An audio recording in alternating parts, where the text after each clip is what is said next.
A book is a book, even though I'd rather it be paperback. What's up, you guys, and welcome back to my channel.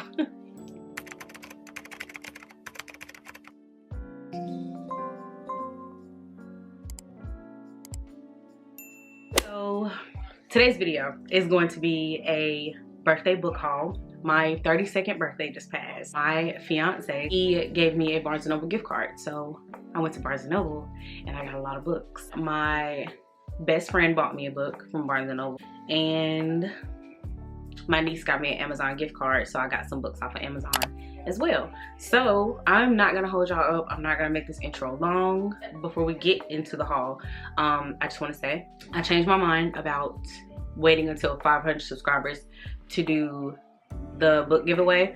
I am gonna do a book giveaway when I hit 100 subscribers. We are 29 currently, 29 subscribers away.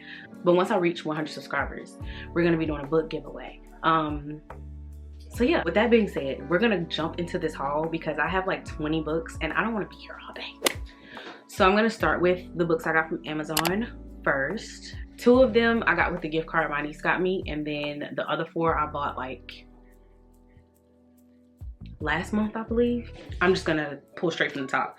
So first up, I have 2 Freida McFadden books, and I have The Inmate by Freida McFadden. I believe this follows a girl who used to live in like this town, and then she ends up moving back home and becomes a nurse at the local prison. She works at a men's prison, and the man that's there used to be her boyfriend when she was a teenager.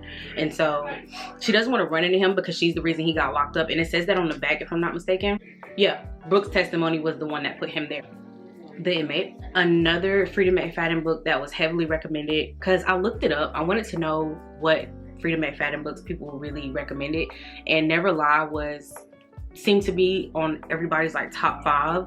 So I got Never Lie. I don't remember what this is about. Yes, I do. A newly married couple, and they move into this house that belonged to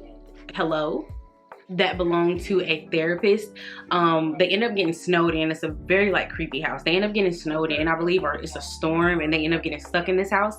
And the wife ends up finding like the old transcripts, I guess, the story of what happened to this therapist lady. If you don't know, I go into a lot of books blind, so I just trust the word of people who I watch on Book Talk and BookTube, and if they tell me to read a book, I'm gonna read it. So if I like it, I like it. If I don't, I don't. So I get books literally based off of how people like react to books, or if they say it's like a great book, I'm gonna get it. And I heard this was one of her best books. So then I got the first book in the Kingdom of the Wicked series. 2 sisters, one brutal murder, a quest for vengeance that will unleash hell itself, and an intoxicating romance. Amelia and her twin sister Vittoria, witches who live secretly among humans, avoiding notice and persecution. One night, Vittoria misses dinner service at the family's renowned restaurant in Sicily. Amelia soon finds the body of her beloved twin, desecrated beyond belief. Devastated, Amelia sets out to find her sister's killer and to seek vengeance at any cost. I'm not gonna lie to y'all, I didn't know that. What? I'm even more excited to read this. I'm gonna put her thing right here. I got this book because of her and her reaction to reading it. Now that I've just read that, I'm even more excited to read this, and I didn't even finish it. There's still more. Devastated, Amelia sets out to find her sister's killer and to seek vengeance at any cost, even if it means using dark magic that's been long forbidden. Then Amelia meets Wrath, one of the wicked, who are princes of hell. She has been warned against in tales since she was a child. I'm sorry, y'all. I'm so excited because what? Wrath claims to be on Amelia's side, tasked by his master with solving a series of women's murders on the island. But when it comes to the wicked, nothing is as it seems. I think you're supposed to read this before Throne of the Fallen. I'm not 100% sure. I read my first S.A. Cosby book back in October, and that was Razor Blade Tears. I saw online that I was supposed to read Blacktop Wasteland first. I don't know if, because when I was reading the back of it, this follows somebody who's not even mentioned in that book.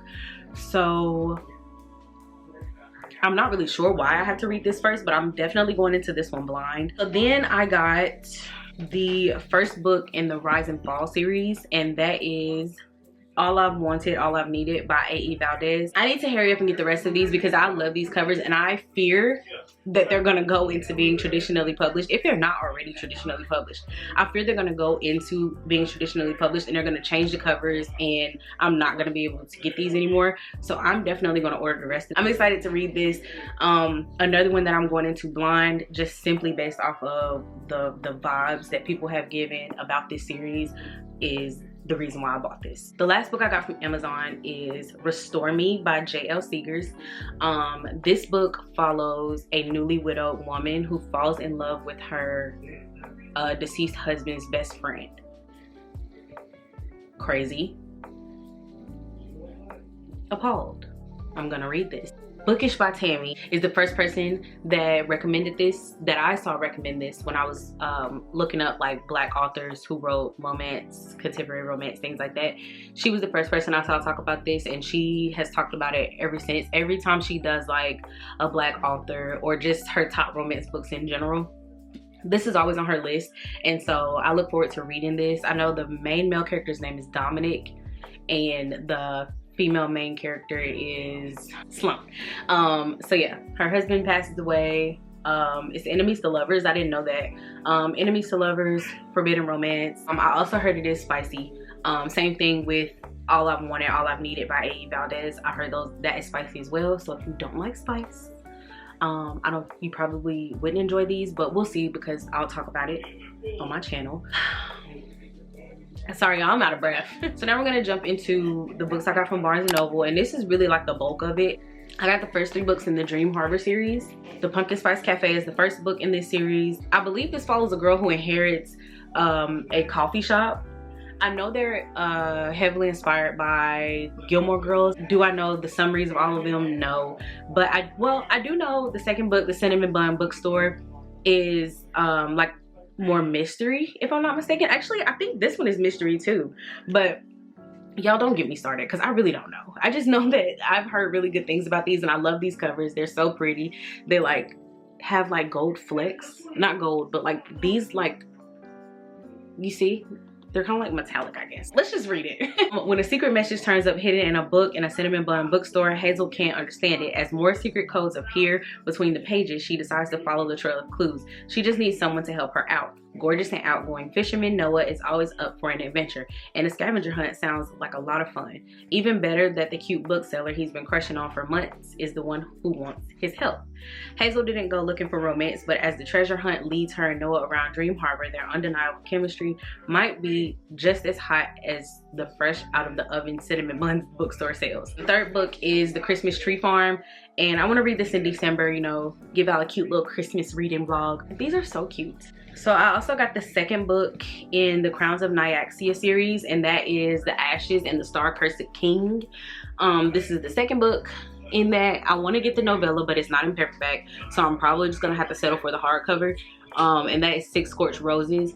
And then the third book just came out on November 19th when the paperback came out of this, and now I'm heavily considering selling these and getting the hardcovers because I don't want to wait until next year to get the paperback of the third book, because I want to start reading these probably in December or in January, and I don't think the paperback for the third book comes out until July, if I'm not mistaken, and I don't want to wait that long. Not really gonna tell y'all what this is about because I don't want to spoil it for myself. I haven't read the back of this, but I know I'm gonna enjoy the first book, so I went ahead and I bought the second book. And I just need the novella because you're supposed to read, well, not supposed to, you read however you want to, but I was told to read the first book, The Serpents in the Wings of Night. I was told to read that first, then the novella, Six Scorched Roses, and then this one. And so that's why I said I'm probably just gonna have to suck it up and just get the hardcover of the novella, which is gonna suck because I don't want to do that, but it is what it is. A book is a book, even though I'd rather it be paperback. The next book I got is The House in the Cerulean Sea by TJ Klune. One of the girls at Barnes & Noble actually was walking by when I was looking at this, and she said, I love that book so much. He's one of my favorite authors. Enough said. Because I was reading it back and it really sounds, it sounds so good. I know it's about a guy who works in the department in charge of magical youth. He ends up at a strange island, and he's greeted by a series of mysterious figures, the greatest mystery of which is Arthur Parnassus, the master of the orphanage, and they end up growing close. It's an enchanting love story, masterfully told. So then I got my first Brandon Sanderson book. I'm actually really excited to read his stuff. I was looking for some like palette cleansers to read in between the epic fantasies that I've been reading. Epic fantasy has a lot of war, a lot of gore, blood, fighting, sword fighting, killing, things like that. So I wanted some palette cleansers in between that. And so I got Tress of the Emerald Sea. It's supposed to be fairy tale vibes. Tress must stow away on a ship and seek the sorceress of the deadly midnight sea amid the sport oceans where pirates abound. Can Tress leave her simple life behind and make her own place sailing a sea where a single drop of water can mean instant death? And I'm a fairy tale girly. I love me a good princess story. And so yeah, I know this is gonna be good because a lot of people that I watch on Book Talk and BookTube love Brandon Sanderson. I love this cover. I love the color of it, and it's so pretty. On to the last bag, Blood at the Root by Ladarian Williams. I do know what this one is about because I've heard about it before, but I'm gonna read the inside just because I'm stuttering over my words today. And so we're gonna read this. 10 years ago, Malik's life changed forever the night his mother mysteriously vanished and he discovered he had uncontrollable powers. Since then, he has kept his abilities hidden, looking out for himself and his younger foster brother, Tay. Now at 17, Malik is finally ready to start a new life for both of them, far from the trauma of his past. However, a daring act to rescue Tay reveals an unexpected connection with his long-lost grandmother, a legendary conjurer with ties to a hidden magical university that Malik's mother attended. At Cayman University, Malik's eyes are open to a future he never could have envisioned for himself, one that includes the reappearance of his first love, Alexis. His search for answers about his heritage, his powers, and what really happened to his mother exposes the cracks in their magical community as it faces a reawakened evil dating back to the Haitian Revolution. Together with Alexis, Malik discovers a lot beneath the surface of Cayman, feuding covens and magical politics, forbidden knowledge, and buried mysteries.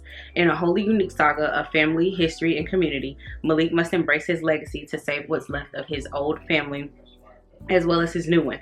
Exploring the roots and secrets that connect us is an unforgettable contemporary setting. This heart-pounding fantasy series opener is a rich tapestry of atmosphere, intrigue, and emotion. I did not know this was a series. I am just finding that out.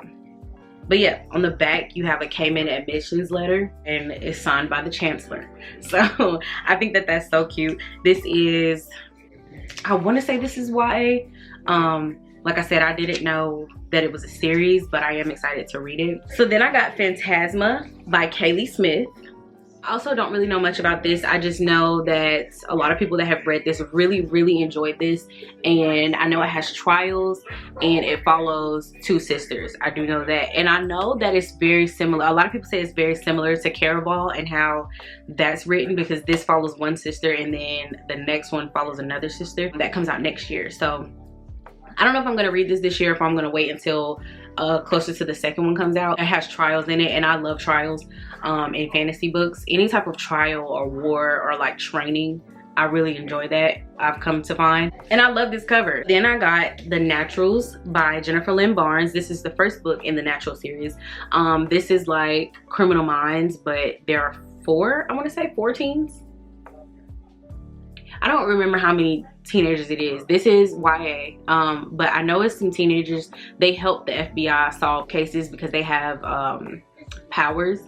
And if you don't know, Criminal Minds is literally my favorite crime show ever. I could binge watch it over and over and over again. I love Criminal Minds. It just, something about it is just chef's kiss. So when I heard that this was like Criminal Minds but with kids with superpowers, I was like, oh yeah, sign me up. We'll see.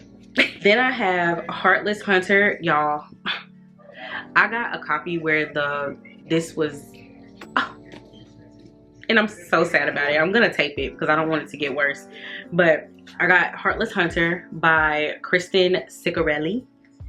I know what you're thinking. Jordan, you don't like hardcover books. Why do you have a hardcover?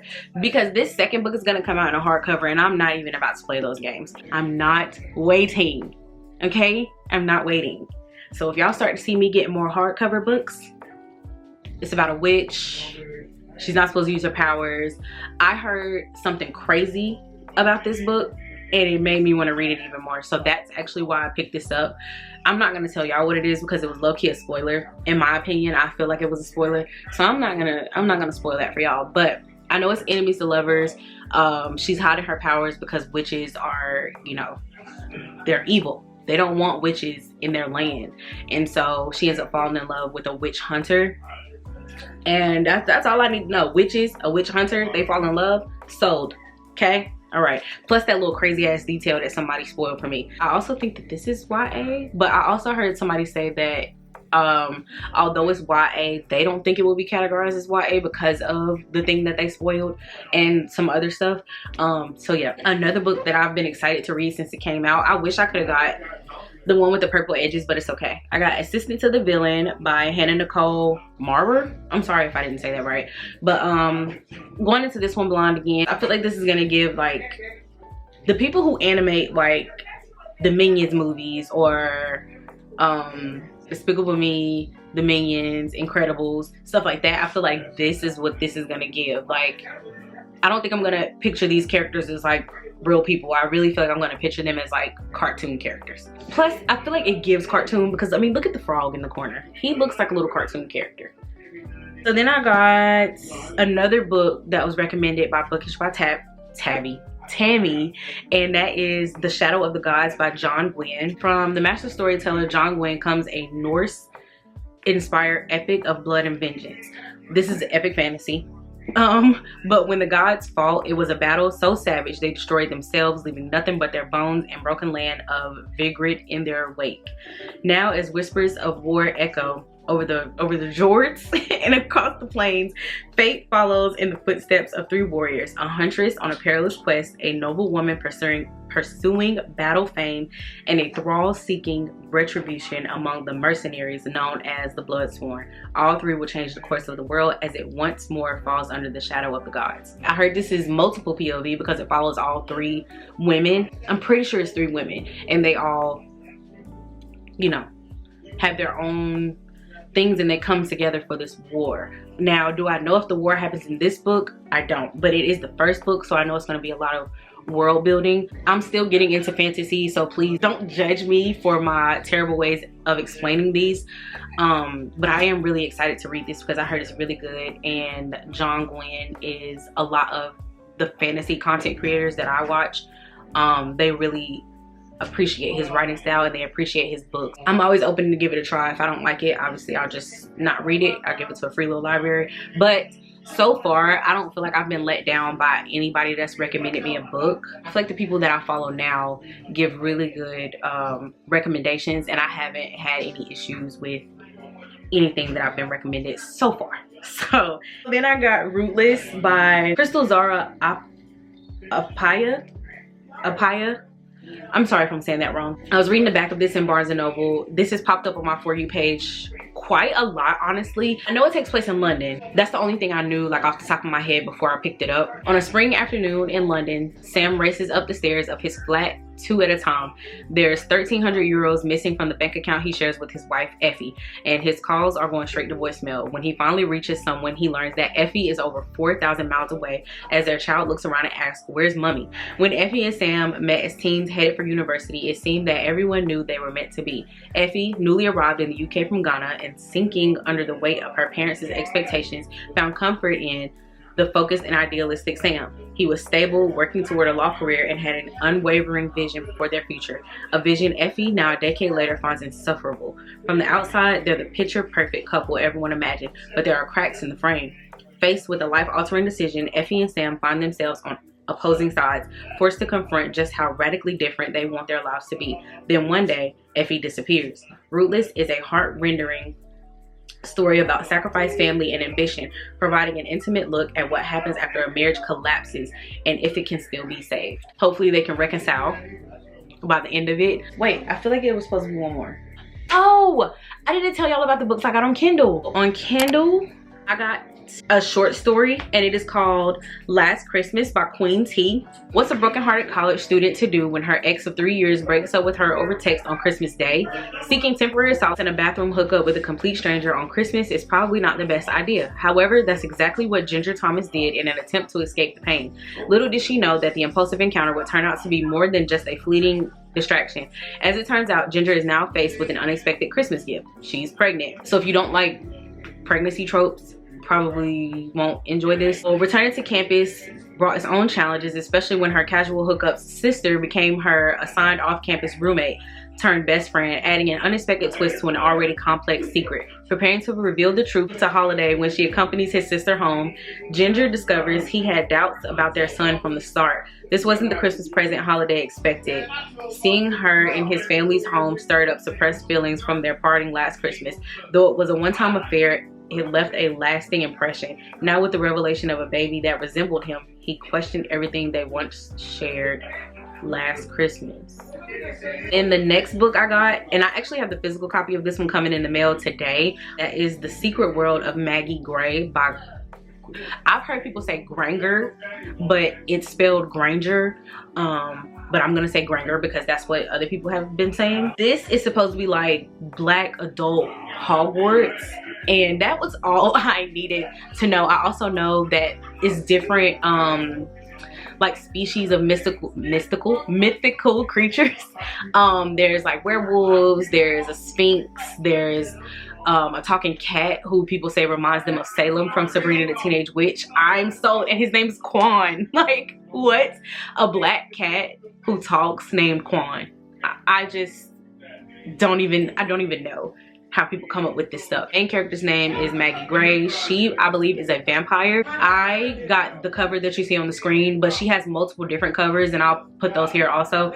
I don't know if you can purchase the other covers. Oh my god, people are so loud. I'm not sure if you can get these other covers, but she does have multiple other covers, and from doing my research on her TikTok and other people's TikTok, she, I believe, creates her own covers because she loves art so much that she changes the covers every so often.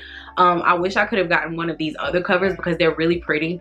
This one is, the one that I got is pretty also. Hopefully when the second book comes out, she releases something similar to the first book though, because I want them to look good together. With that being said, that is the end of this birthday book haul. I hope you guys enjoyed it.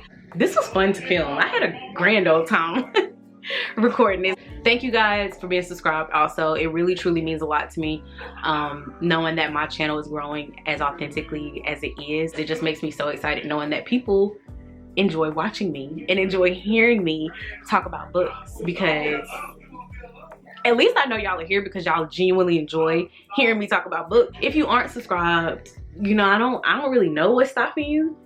But hopefully by the time you watch this video, you're like, you know what, let me subscribe because she really is like that. So let me be a part of her community because they really like that over there. We really like that over here. So just go ahead and subscribe, you know. Go ahead, please. Thank you. With that, I will see you in my next video. Bye. Okay, thumbnail.